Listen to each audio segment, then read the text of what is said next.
Hi folks, HR Funk here. Back out on the range again with my Tisas 1911A1 US Army pistol.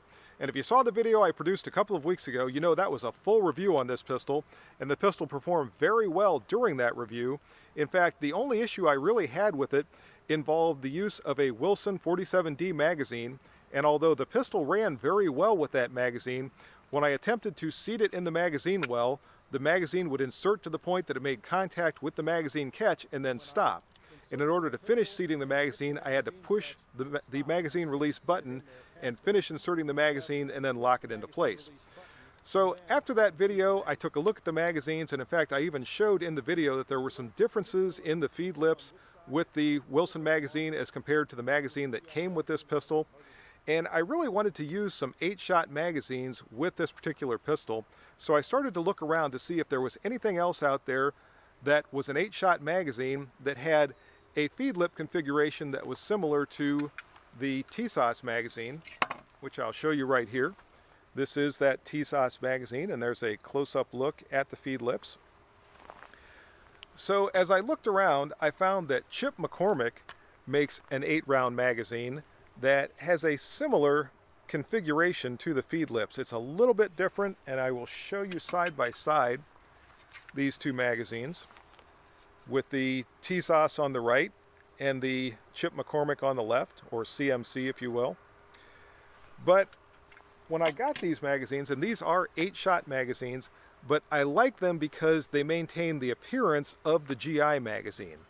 So when I tested them with the pistol, I inserted them in the magazine well, and they do insert with no problem whatsoever. They lock in place, but being a flush fit, they maintain that GI look, so I don't have a base plate or a bumper pad or anything like that extending from the bottom of the pistol. This looks just like the pistol I used to carry a long time ago when I was in the Marine Corps. So I'm out here today to test the functioning of these magazines, and I thought while I was at it, I would also test some hollow point ammunition, and I'll show you what I brought with me to test. So here's the ammunition that I brought with me to test today. It is the Federal HydroShock 230 grain, also a 230 grain Remington Golden Saber, and a 230 grain Hornady XTP. So 3 different types of hollow points that I'm going to be testing, and I'm going to be testing 5 rounds of each of those different types of ammunition. But I'm going to start the test off with regular Winchester military ball ammunition. I'm going to be testing 8 rounds of that from one of these 8-round magazines, and then I'll switch over and I'll try each of the hollow points, as I said, with 5 rounds each. Another quick comment before I start the test: I did get these magazines from Optics Planet, and they're very reasonable. They're about $20 a piece. I'll annotate the exact price from the OP website at the bottom of the video here.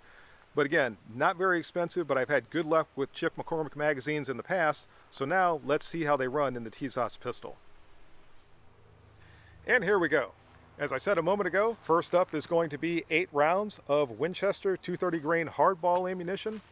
And since this is really just a functioning test for the pistol and the magazines and the ammunition, I'm not going to be using the split screen view that I normally do, where you can see the target and the type of accuracy that I'm getting and me shooting at the same time and all that.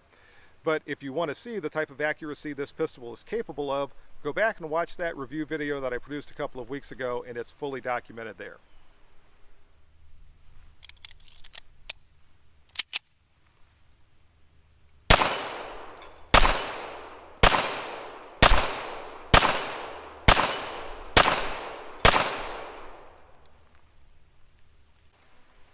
No problem with that Chip McCormick 8-round magazine with the Winchester hardball. Now let's try some of the hollow points.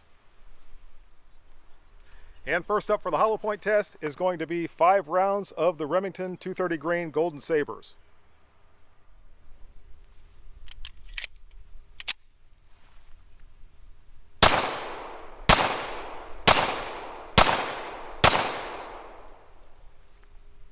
I'd say those ran pretty well. Next, let's try 5 rounds of the Hornady 230 grain XTPs.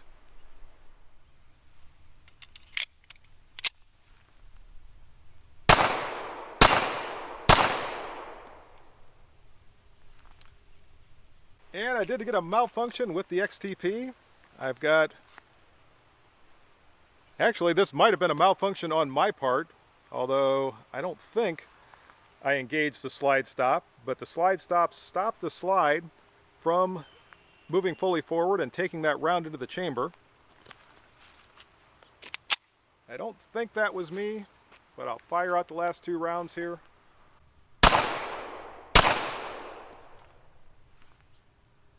Okay. Fortunately, that was the last of that 230 grain Hornady XTP ammunition that I had, so if there was an issue that was caused by the ammunition itself, I don't have to worry about that. Now I'll move on and try the Federal Hydra-Shocks. And last up, as I said, 5 rounds of the 230 grain Federal Hydra-Shock ammo.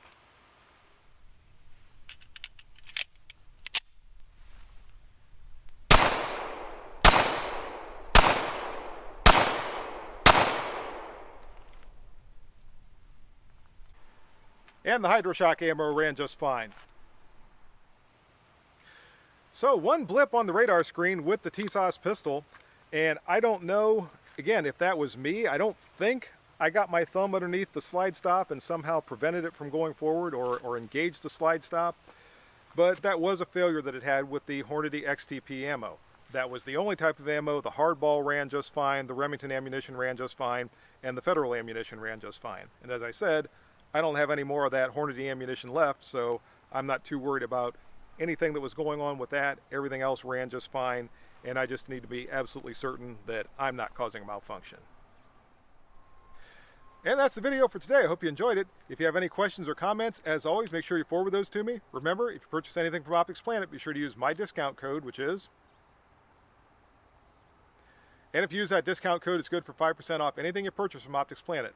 Also remember, warbirdbunker.com is making t-shirts for the channel. If you're interested in getting my t-shirt or any of the other patriotic or firearms themed gear that Nathan has at warbirdbunker.com, be sure to go there and use my discount code there, which is HRFUNK4U, and you'll get 10% off anything you purchase from warbirdbunker.com. See you next time, folks. And until then, good shooting. Bye-bye.